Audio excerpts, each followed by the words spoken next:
Joining us now, Administrator Seema Verma. She's head of the Centers for Medicare and Medicaid Services, CMS. I'm turning 62 tomorrow, but I can't get Medicare until I'm 65. So I got another 3 years, Seema. That's the bad news. Now, she's also a member of the President's CoronaVirus Task Force, and she's with us now. Seema, great to have you back on the John Fredericks Show. My pleasure. Good to be here. All right, so Seema, a lot going on. I want to start with the control of the coronavirus. Let's start there. I'm not going to touch on the economy because that's really not what your focus is. I want to start with how are we controlling the spread? What steps is the government taking, Seema, and can you be specific? Sure. So this has really been a whole government approach. The president has made the safety and security and health of Americans his top priority from day one, and that's why you saw that early action with declaring a public health emergency, suspending travel from China, and we're continuing those efforts. Just last night, we put out some information to communities, giving them specific guidance on how, whether it's employers, whether it's schools, essentially how they can keep their places safe, how they can keep themselves safe, how workplaces can be safer, schools can be safer. So we put out that guidance last night.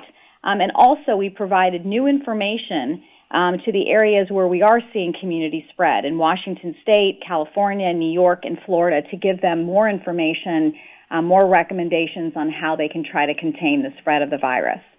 Okay, so you want to contain it. What is it, just for people listening today, walk us through the various steps that everyday people should be taking, whether you're in Washington, D.C. or in Fredericksburg, Maryland. I mean, what steps should be taken? Well, a lot of this is common sense approach. I mean, every year we deal with the flu, so people should know, if you're sick, stay home, wash your hands frequently. I think the other thing is that we are asking people that have underlying health conditions, people that have immunocompromised conditions, especially the elderly, to take more precautions, avoid crowded places, avoid unnecessary travel, and certainly avoid cruise ships. But I think the precautions are ones that they're practical. Keep some distance between people. A lot of people have talked about not going to work, even if they're not sick, staying home. I mean, is that over the top? No, I think every individual and every community has to make decisions based on what's going on in their community. I think the concept right now is that we're trying to focus on preventing the spread of the coronavirus. We know that it's here. And so taking these measures early on are going to prevent the spread. It's going to prevent our healthcare system from being overwhelmed. So I don't think it's too early for people to be proactive. One of the areas that we've been particularly focused on is our nursing homes. They are vulnerable. We've seen the issue in Washington State where there were, unfortunately, many people that died at a nursing home. Infection control in nursing homes is difficult on a good day. But with the coronavirus, we've put out recommendations. The government's put out recommendations that we really need to be careful about who's going into the nursing homes. And the Nursing Home Association has said, in some cases, you shouldn't visit. Right. And if you have to visit, you need to have the appropriate protective gear before you interact with any of the patients. That's just common sense, right? I mean, my own mom right now is 91.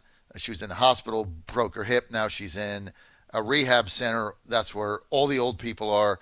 I've still got a 15-year-old at home. We've not taken him. Rather than going once a day now, I'm going once every 4 days. Because I don't want to come home and infect my family. So these are just common sense things that one does. We're with Administrator Seema Verma. She's head of the Centers for Medicaid and Medicaid Services. That's the acronym for that. As you know, in Washington, D.C., there's an acronym for everything, CMS. She's also a member of the President's CoronaVirus Task Force. And I want to talk about regulating our nation's healthcare facilities, including hospitals, labs, nursing homes that you just mentioned. Is there any changes that are going to be made there? Well, CMS does have oversight of all the healthcare institutions in America, and as part of our oversight, we have requirements around infection control. These are long-standing policies. We've issued a call to action for all healthcare facilities to double down on these infection control policies. And the president wants to be very proactive around this, and so he asked us to use all of our 8,000 surveyors to focus on inspections that look particularly at infection control practices. And so we've started that process already. We're focusing on those institutions that we know have had problems in the past. But it's really time for healthcare institutions across America to make sure that they are implementing the policies that are going to prevent the spread within healthcare facilities. Well, okay, let's get to the testing. And we were talking about this yesterday. Democrats complaining that we're behind on the testing kits and we weren't proactive enough or something. One of the things that Dr. Fauci said, I think on Sunday, is addressing the testing kits. He said, if you're not sick, there's no reason to get a test. True or false? That's true. Right.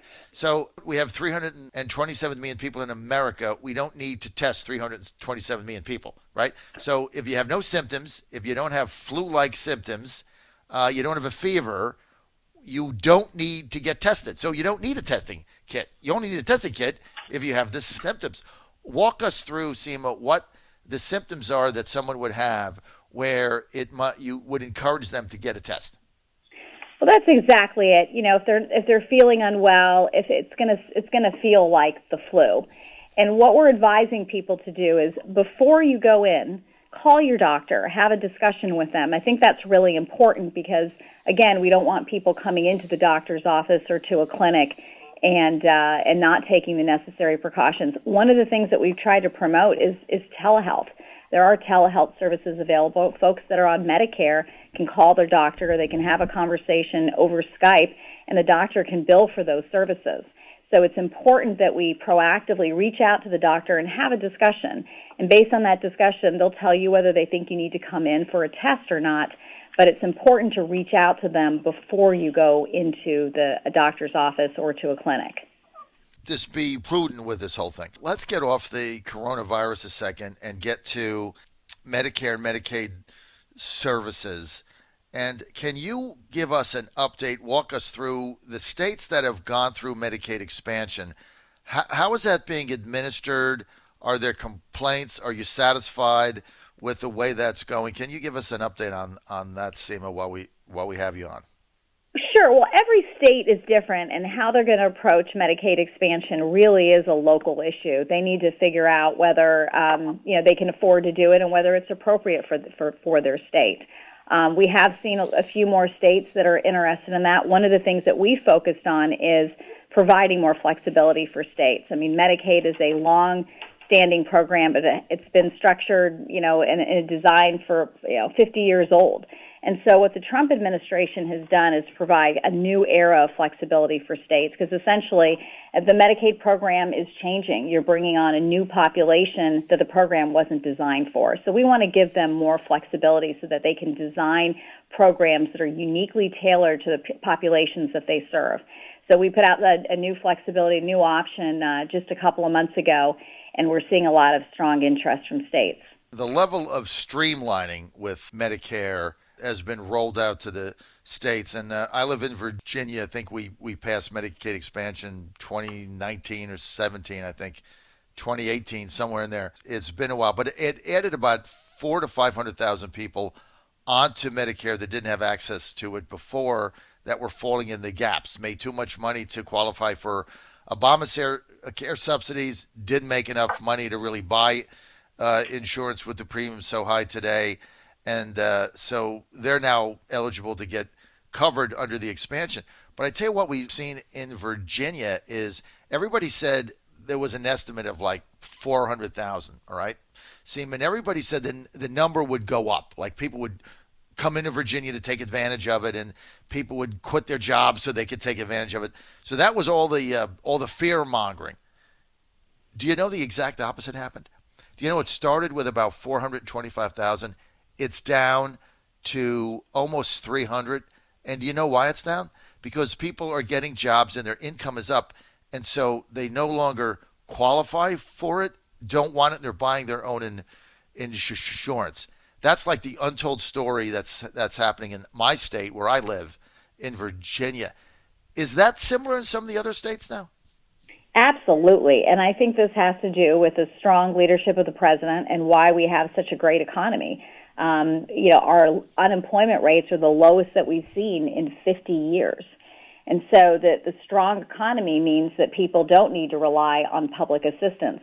And so we've seen decreases even on our individual exchanges across the country, and Medicaid enrollment has gone down. Unfortunately, though, we are bringing in a new class of uninsured people because insurance premiums are still high, and there's people that don't get subsidies. But I agree with you that the number of individuals has gone down, and that's because of the Trump economy. Right, and it's really the untold story. And so the people like me that were Republicans who were in favor of Medicare expansion for their states for those reasons, and I predicted when Trump got elected that that number would go down if it was so offered in Virginia. That's exactly what happened because of the booming economy that we have. Talk to us for a minute about, with your experience in how you have overseen these departments, Seema. I just want to get your personal perspective. If we were to pass, I don't think we will because I think Trump's going to win again. I've said that, only bigger. But let's say somewhere down the road, we went the public option, where people, if they so chose, could buy into the Medicare system. And our Senator Tim Kaine and others say it'll be cost neutral, whatever. Would you view that as an administrative horror story? Would you guys be able to manage through that? How would that work? Well, I think it's very problematic. And let me start with the concept of, if you think about a referee in the game, right, you wouldn't allow the referee to play in the game that it's refereeing. And that's exactly what the public option is. What that means is that the government would be, participating in the market, and we would be competing against the private market. And so we would essentially set the rules to benefit the public option. The other thing I think people should understand with the public option is that these plans would be based on Medicaid or Medicare. And those plans, while they remain low in cost, that's because they pay providers less. And so they essentially, this creates what we call cost shifting, and that means that employer plans are more expensive. So if you have more people on a public option, you're essentially going to raise prices for everybody else in the marketplace. And these public plans really struggle with access. When you're paying the providers less, a lot of providers don't want to participate in these plans. And I think it's important that our public programs, whether it's Medicaid or Medicare, stay focused on vulnerable populations. If we try to put more people into those programs, you are essentially changing the focus. And the focus needs to be on those vulnerable populations. We need to make sure that they have access to care. I think that's the best way I've heard it explained so far. So let me just paraphrase it for our audience, what you're saying. The flaw with the public option, although it sounds great on a soundbite, is you get the government involved in rate setting. Right now, Medicare pays, what is it? It's 35 cents on the dollar or something. So it pays less money to the provider. That cost is then shifted to those that carry private insurance. So basically, I'm paying a higher premium. I'm paying higher for everything to subsidize those that are on Medicare because that rate has been shifted down. So the cost is just going to me or anybody that is on a private or a cash plan. That just is going to go up because That's right. It's just going to go up. So it really makes no sense at all. Those that are advocating it don't explain it. I had somebody come on, I think it was Senator Warner, when I brought that up from Virginia, I believe, the Democratic senator running for re-election. He said, well, it's like UPS competing with the U.S. Post Office on package delivery. No, it isn't, okay? It's not at all, because UPS is simply a better service, and they cost about the same. Problem with Medicare is it's cost shifting. Also, you're right. The other part of the argument is it's there for those that are vulnerable in the system, not meant for everybody. That's really what the issue is. So I totally understand that. Seema, I want to thank you for your time today. Thank you for joining us. Final word on the coronavirus, just to wrap things up for us. Is there a containment goal? I think the containment goal is to keep people safe and prevent the spread. We all need to be calm. We all need to come together as a community and understand that we may need to make some modifications in our lives to contain the spread. Even though you may not be worried about catching it, you have to understand that if you're putting yourself into situations where you may get the virus, you could spread it to other people, and those other people may be vulnerable. So I think it's important that the community comes together, understand that we may need to make changes, but we're Americans and we can get through this difficult time. And I know we're all going to work together to do the right thing here. Let me just ask you another question, Seema. You have a pretty storied career. You've been in the industry for some time. You're very well educated. You're very qualified for this position. You've done an excellent job. Did you ever think that you would get the kind of personal tax that you're getting right now in an administrative role, because you are part of the Trump administration? Ever in your lifetime did you ever think this would happen? You know, I'm here to serve. I am proud to be a public servant. My focus is on the American people. That's what drives me. And quite frankly, the attacks just, they're just background noise. I'm here, and my whole team is here for the American people. We're trying to make healthcare more affordable and more accessible, and that's really the only thing I care about. Seema, Verma, thank you for being with us today. I really appreciate the time sharing with us. Head of the, was it CMS? Give me that acronym again. It's CMS, the Center for Medicare and Medicaid Services. Seema, thanks for being with us today on the John Fredericks Show. My pleasure. Thanks for having me, John. Always good to have you. We'll be right back. Stay with us.